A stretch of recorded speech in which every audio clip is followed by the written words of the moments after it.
నాంపల్లి మండలం టీపీ గౌరారంలో ప్రారంభమైన శ్రీ చలిదోన లక్ష్మీ నరసింహస్వామి ఈ జాతరకు జిల్లా నలుమూలల నుండి భక్తులు అధిక సంఖ్యలో పాల్గొంటారు.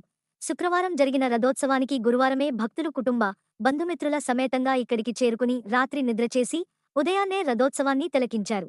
ఇది పూర్వకాలం నుండి ఆనవాయితీగా వస్తుంది. కొండంత జాతర జరిగే ప్రాంతంలో భక్తుల సౌకర్యార్థం విద్యుత్ లైట్లు కూడా ఏర్పాటు చేయలేదు. దీనితో గురువారం రాత్రి కొండపై భక్తులు చిమ్మచీకట్లో గడపాల్సిన పరిస్థితి నెలకొందని, చుట్టూ అటవీ ప్రాంతం కావడంతో దాహం తీర్చుకోవడానికి కనీసం మంచినీటి ఏర్పాట్లు కూడా చేయలేదని, కొండ కింద ఉన్న కోనేటిలో నెలల తరబడి నీళ్లను మార్చకపోవడంతో నాచు పేరుకుపోయిందని, అసలే ఎండాకాలం అందులో నీరు తాగితే తమ పరిస్థితి ఏంటని భక్తులు వాపోయారు.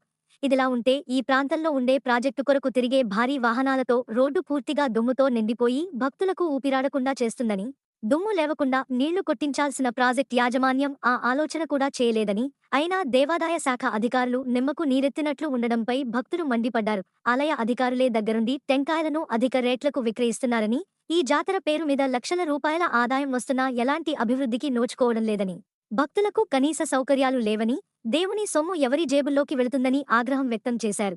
ఇంత జరుగుతున్నా దేవాదాయ శాఖ అధికారులు మాత్రం చూసిచూడనట్లు వ్యవహరిస్తున్నారని ఆరోపిస్తున్నారు. రాబోయే జాతర నాటికైనా ఆలయ ప్రాంగణంలో భక్తులకు ఎలాంటి అసౌకర్యం కలుగకుండా ఏర్పాట్లు చేయాలని కోరారు.